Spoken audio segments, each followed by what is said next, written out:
అందరికీ praise lord.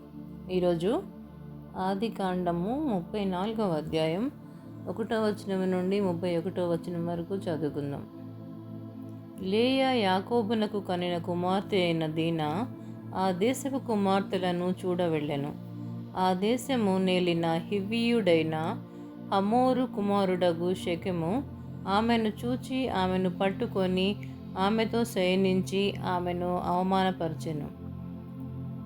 అతని మనసు యాకోబు కుమార్తె అయిన దీనా మీదనే ఉండెను.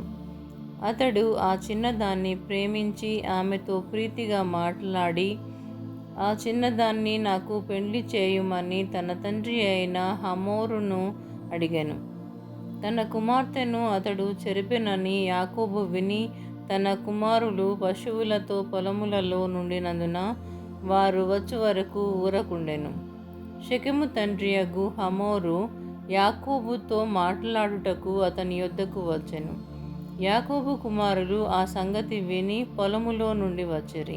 అతడు యాకోబు కుమార్తెతో శయనించి ఇశ్రాయేలు జనములో అవమానకరమైన కార్యము చేసెను. అది చేయరాని పని గనుక ఆ మనుష్యులు సంతాపము పొందిరి. వారికి మిగుల కోపము వచ్చెను. అప్పుడు హమోరు వారితో, షెకెము అను నా కుమారుని మనస్సు మీ కుమార్తె మీదనే ఉన్నది. దయచేసి ఆమెను అతనికిచ్చి పెళ్లి చేయుడి. మీ పిల్లలను మాకిచ్చి మా పిల్లలను మీరు పుచ్చుకొని మాతో వియ్యమొంది మా మధ్య నివసించుడి. ఈ దేశము మీ ఎదుట ఉన్నది. ఇందులో మీరు నివసించి వ్యాపారము చేసి ఆస్తి సంపాదించుకొనుడని చెప్పెను. మరియు షెకెము మీ కటాక్షము నా మీద రానియుడి. మీరేమి అడుగుదురో అది ఇచ్చెదను. ఓలియు కట్నమును ఎంతైనను అడుగుడి, మీరు అడిగినంత ఇచ్చెదను. మీరు ఆ చిన్నదాన్ని నాకు ఇయ్యుడని ఆమె తండ్రితోనూ ఆమె సహోదరులతోనూ చెప్పెను. అయితే తమ సహోదరి అయిన దీనాను అతడు చెరిపినందున యాకోబు కుమారులు షెకెముతోనూ అతని తండ్రి అయిన హమోరుతోనూ కపటముగా ఉత్తరమిచ్చి అనినదేమనగా, మేము ఈ కార్యము చేయలేము. సున్నతి చేయించుకొనని వానికి మా సహోదరిని ఇయ్యలేము. అది మాకు అవమానమగును. మీలో ప్రతి పురుషుడు సున్నతి పొంది మా వలె నుండిన ఎడల సరి. ఆ పక్షమందు మీ మాట కొప్పుకొని మా పిల్లలను మీకిచ్చి మీ పిల్లలను మేము పుచ్చుకొని మీ మధ్య నివసించెదము. అప్పుడు మనము ఏకజనమగుదుము. మీరు మా మాట విని సున్నతి పొందని ఎడల మా పిల్లను తీసుకొని పోవుదుమని చెప్పగా, వారి మాటలు హమోరుకును హమోరు కుమారుడైన షెకెముకును ఇష్టముగా నుండెను. ఆ చిన్నవాడు యాకోబు కుమార్తె యందు ప్రీతి గలవాడు గనుక అతడు ఆ కార్యము చేయుటకు తడవు చేయలేదు. అతడు తన తండ్రి ఇంటి వారందరిలో ఘనుడు. హమోరును అతని కుమారుడైన షెకెమును తమ ఊరి గవిని యొద్దకు వచ్చి తమ ఊరి జనులతో మాట్లాడుచు, ఈ మనుష్యులు మనతో సమాధానముగా నున్నారు గనుక వారిని ఈ దేశమందు ఉండనిచ్చి ఇందులో వ్యాపారము చేయనీయుడి. ఈ భూమి వారికిని చాలినంత విశాలమై ఉన్నది గదా.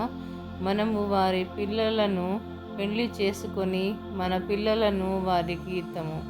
అయితే ఒకటి, ఆ మనుషులు సున్నతి పొందునట్లు మనలో ప్రతి పురుషుడు సున్నతి పొందిన ఎడలనే మన మాటకు వారు ఒప్పుకొని మనలో నివసించి ఏకజనముగా నందురు. వారి మందలు వారి ఆస్తి వారి పశువులన్నీయు మనవగును గదా. ఎట్లయినను మనము వారి మాటకు ఒప్పుకొందము. అప్పుడు వారు మనలో నివసించదరనగా హమోరును అతని కుమారుడగు షెకెమును చెప్పిన మాట అతని ఊరి గవిని ద్వారా వెళ్ళు వారందరూ వినిరి. అప్పుడు అతని ఊరి గవిని ద్వారా వెళ్ళు వారిలో ప్రతి పురుషుడు సున్నతి పొందెను. 3వ దినమున వారు బాధపడుచుండగా యాకోబు కుమారులలో నిద్దరు అనగా దీనా సహోదరులైన షిమ్యోనును లేవీయు తమ కత్తులు చేత పట్టుకుని ఎవరికి తెలియకుండా ఆ ఊరి మీద పడి ప్రతి పురుషుని చంపిరి. వారు హమోరును అతని కుమారుడైన షెకెమును కత్తివాత చంపి షెకెము ఇంట నుండి దీనాను తీసుకుని వెళ్ళిపోయిరి. తమ సహోదరిని చెరిపినందున యాకోబు కుమారులు చంపబడిన వారు ఉన్న చోటికి వచ్చి ఆ ఊరు దోచుకొని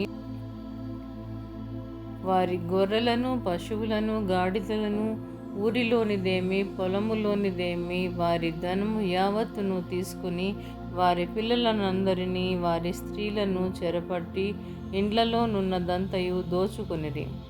అప్పుడు యాకోబు షిమ్యోనును లేవీని చూచి, మీరు నన్ను బాధపెట్టి ఈ దేశ నివాసులైన కనానీయులలోను పెరిజ్జీయులలోను అసహ్యునిగా చేసితిరి.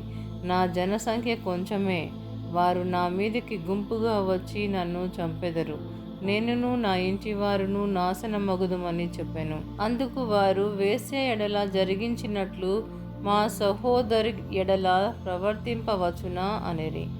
దేవుడి వాక్యమును దీవించునుగాక. ఆమేన్.